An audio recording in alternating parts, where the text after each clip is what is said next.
Compost na balat ng saging. Ayun ka di.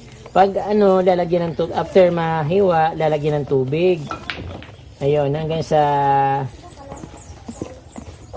mababad. So, di, dahil umaga ko to ginawa, magandang nito, pang dilig mamayang hapon. Kasi pag gabi mo ito ginawa, so overnight nakababad sa tubig. Katulad nito. So, pag overnight, siyempre, gagamitin mo sa umaga. Tapos ito naman, dahil umaga ko ginawa, gagamitin ko sa hapon. So, ibababad ko to ng maghapon.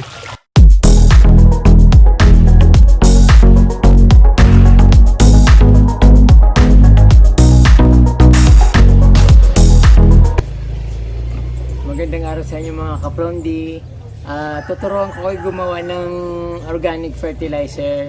Kung nakikita nyo yung mga halaman ko dito, sobrang lush.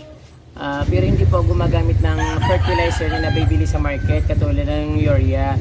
So ang ginagamit ko lang po is organic or natural fertilizer na nakikita natin sa ating mga loob ng tahanan, katulad ng mga sira-sirang mga nabubulok na gulay, mga nabubulok na dahon na galing din naman sa mga nahulog na dahon na galing sa mga halaman. Saka yung balat ng saging mga kapromdi. Kaya ang gagawin ko ngayon ay balat ng saging. Ituturo ko sa inyo kung paano ko ginagawa yung balat ng saging para maging organic fertilizer. So napakadali lang naman kapromdi. Ang mahalaga, nabibigyan ko kayo ng idea. But kung bago lang po kayo sa aking channel, huwag niyo pong kalimutan mag-subscribe at pindutin ang notification bell para automatic po na kapag nag-post ako ng video ay ma-notify po kayo na may bagong video na pinos. Ayan po kapromdi. Sana po makakuha kayo ng idea at matulungan kayo kung paano mapataba yung inyong mga halaman. Kaya ito kapromdi, umpisahan na natin kung ano bang ginagawa ko, kung ano bang naging sikreto ko sa pagpapalago ng mga halaman at kung paano ko napapaganda yung kapromdi. Simple lang kapromdi, wala akong ginagamit na yun nga mga synthetic na fertilizer, kundi isang natural fertilizer lang mga kapromdi. So ngayon kapromdi, ang gagawin ko is balat ng saging. So ang saging kapag nilagay natin sa tabi-tabi or kung sa mga basurahan, ay nagiging lang siya, hindi siya nabubulok kaagad kapromdi. Kapag nilagay mo sa puno ng halaman, kasi inisip natin na magiging maganda yung tubo ng halaman kapag nilagay natin ng balat ng saging. Pero hindi kapromdi, dapat pipinuhin mo siya para maging fertilizer at ma-absorb ng halaman yung katas ng balat ng saging. So kapromdi, yung balat ng saging nito ay kinukuha ko lang sa mga basurahan. Kaya wala akong gastos dito kapromdi. Kapag naisipan ko na maghanap ng pataba na fertilizer, nakikita ko na medyo pumapait na yung mga halaman ko, pupunta na ako sa mga basurahan para magkalap ng mga nabubulok na balat ng saging. Kaya yung kapromdi, dahil hindi maganda kapag nilagay lang ng buo at hindi na-absorb ng halaman yung kanyang nutrients, kailangan hinihiwa ng konti, ay hinihiwa ng maliliit para gumanda po yung yung pag-produce ng mga vitamins para sa sa mga halaman.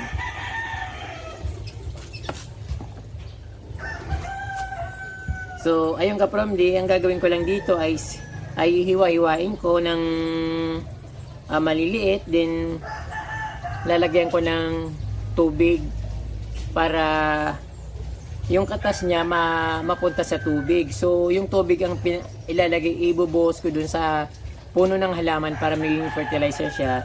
After nung maubos na yung tubig, so ipapaligid ko lang yung mga ko sa paligid ng puno ng halaman, yung mga balat ng saging na natira na pinagkatasan ng tubig. So ginagawa ko ito kapromdi tuwing gabi, kasi pag hapon or paggabi kasi binababad ko sa tubig ng overnight. Tapos kinabukasan pag umaga saka ko ididilig sa halaman yung tubig na pinagbabaran ng balat ng saging. So 100% nakukuha niya na yung nutrients ng balat ng saging para idilig sa halaman.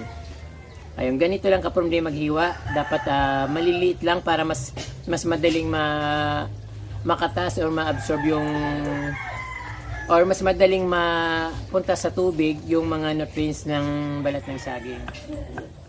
Yung iba nito kapromdi, yung gumagawa nito ay biniblend nila.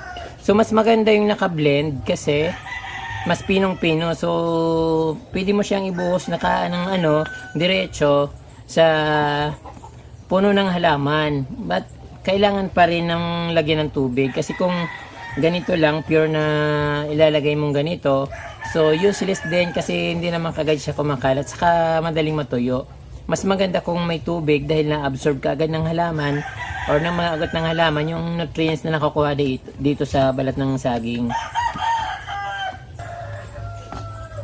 Na-notice ko kapromdi na lagi kayo nagtatanong sa akin kung anong ginagawa kong pataba sa mga halaman. Although talagang tabain yung mga halaman dito dahil maganda yung nature dito sa amin, yung weather kasi wet nga ang panahon dito. Paggabi madalas ang nagbabasa yung mga halaman. Kaya kahit hindi diligan okay na kasi kusa siyang nagbabasa, nagkakatubig dahil sa weather dito sa aming kapromdi. Pero siyempre, nasasayang naman ako sa mga balat ng saging na pwedeng makatulong sa pagpapataba ng halaman.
Ayun mga kapromdi, tapos ko nang hiwain yung balat ng saging na hinog. So, nabubulok na ito kapromdi, bali compost banana leaf na ito. Hindi siya banana leaf, ano po yung tawag doon? Compost na balat ng saging. Ayun kapromdi. Pag lalagyan ng tubig, after mahiwa, lalagyan ng tubig. Ayun, hanggang sa mababad. So, kapromdi, dahil umaga ko to ginawa, magandang nito, pang dilig mamayang hapon. Kasi pag gabi mo ito ginawa, so overnight nakababad sa tubig. Katulad nito. So,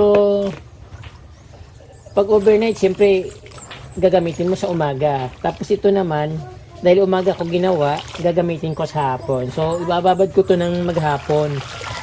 Saka ko ididilig sa mga halaman. Very effective ito mga kapromdi kasi yung nakikita nyo naman yung halaman ko, napakabilis lumaki. Talagang mataba siya.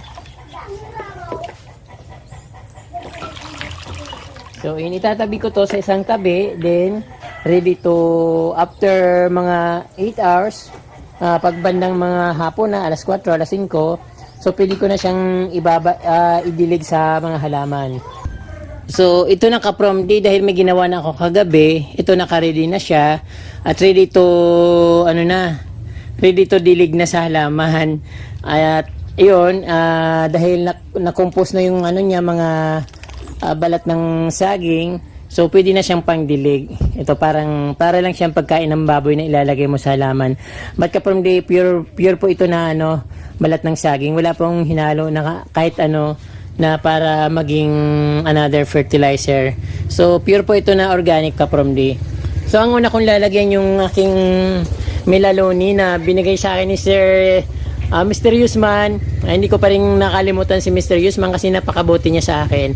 So ito ang una kong lalagyan, didiligan ko siya. Ayan. Hindi naman kailangan na madami. Then yung dunyalos na kulay pula, lalagyan ko rin siya para dumami na kagad yung talbos niya. So automatic naman na bubulok yung mga ano yung kapramli, yung balat kasi nababad na siya sa tubig.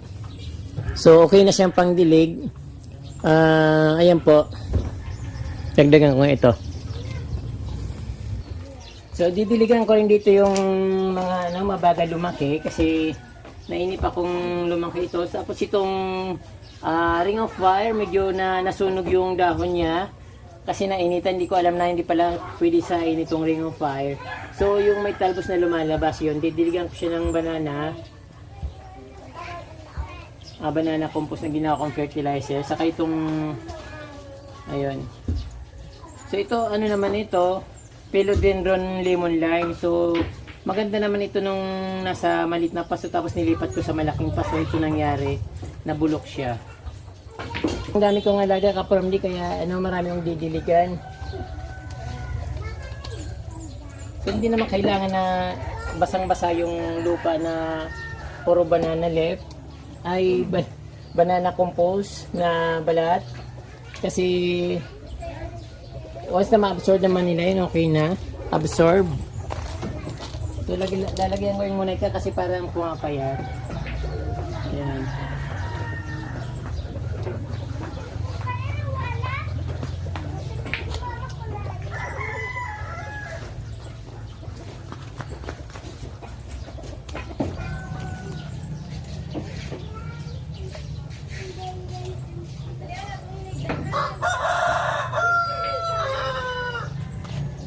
Yung mga kalatiya ko dito nasunog sa init. Tinabi ko na muna yung allocation na mamahalin. Ito na siya, parang nasunog din sa init.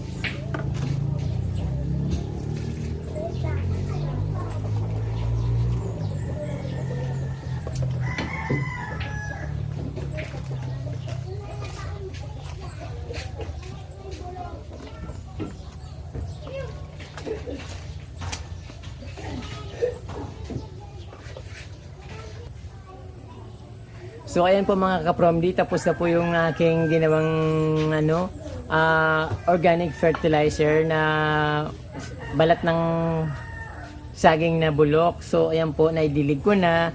At syempre bago po natin tapusin yung ating video, kailangan po natin i-shoutout yung mga nagpapa-shoutout.